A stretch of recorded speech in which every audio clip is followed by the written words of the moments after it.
Hi there, welcome to my home. I made a big effort to tidy up, so I really hope you appreciate it. This video is going to talk about week 1 of the mini movement month. And week 1 has to do with sitting less, so that's what we're looking at today. The changes that I made in my house so make it so that I sit less during the day.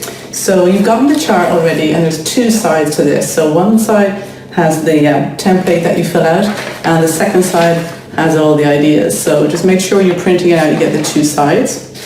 You've got your days, Monday to Friday. Also, you can add in Saturday and Sunday as well.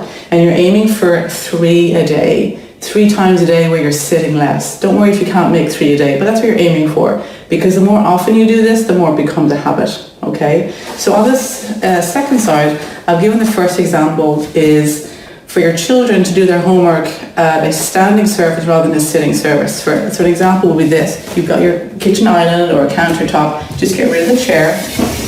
And then your older children are able to do their work while they're standing, homework or craft work. You yourself can check your email while you're standing, so just get rid of the chair. That'll be really easy to do.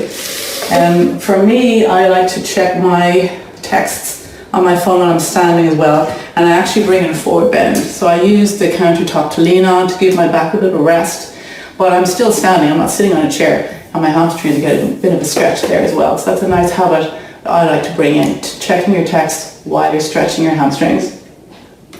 For smaller kids, they're not going to be able to stand at something this tall, so you could have something like a table from IKEA. They're very inexpensive. This one is actually a bit low. I cut the legs to suit me when I'm sitting on the floor, but we're talking about standing today. So that table with the legs at the original height would be about that height.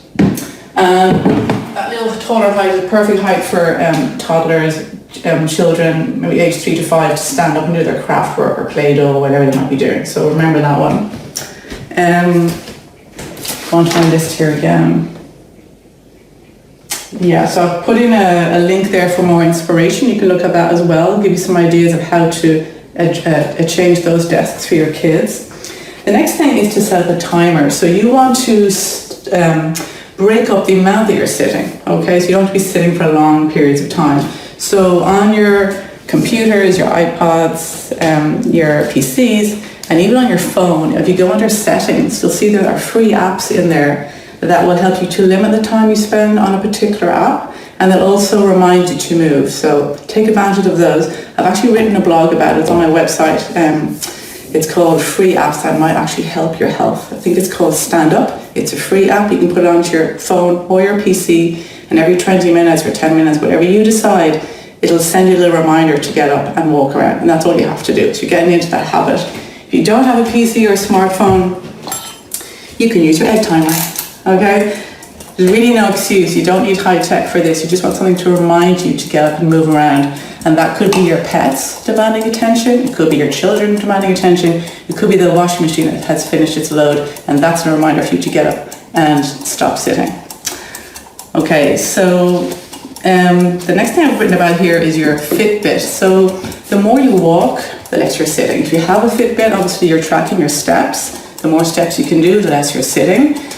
You don't need a Fitbit, obviously, to do that. Just adding in some walking into your day is going to reduce your sitting. And the number one way really of changing how you're sitting is to do with if you work from home. So we'll have a look at a desk I set up over here.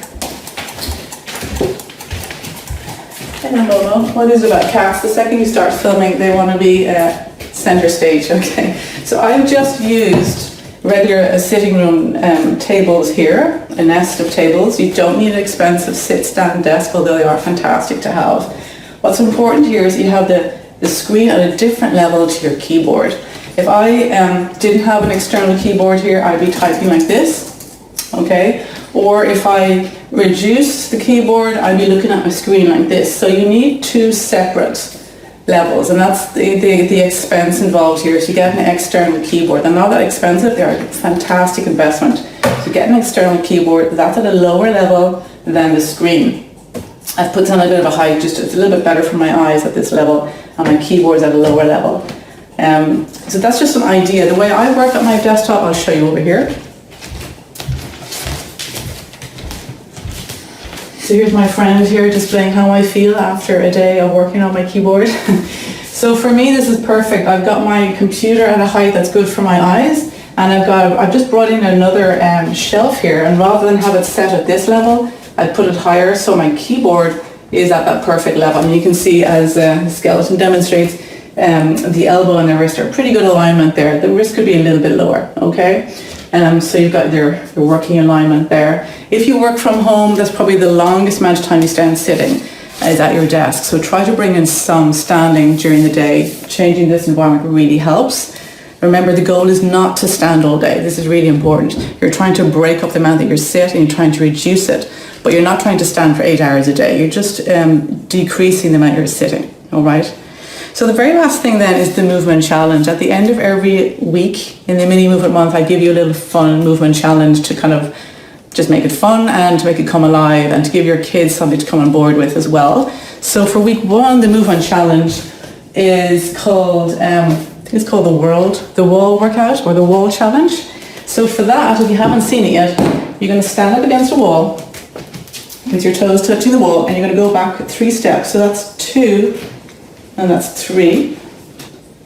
And you put your feet together, and you're going to bend forward and put the top of your head against the wall. You're going to need a chair here as well. Have your head against the wall, and you bring the chair up to your chest, and then from here you come up to standing. It looks easy, right?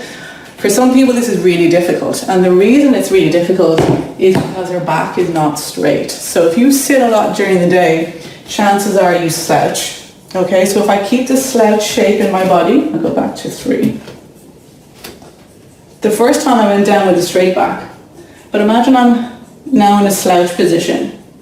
My head against the wall, and on my chair, it's very hard to come off the wall. But if I straighten out my back again, that's where I come up. Okay, so the more, I wish we'd say, the less you sit, the less you slouch, the straighter your back, the easier that movement challenge is going to be. So the last thing to remember is do this gradually. You're not going from sitting 8 hours a day to standing 8 hours a day. Do it gradually, it'll become a habit, and most importantly, have fun.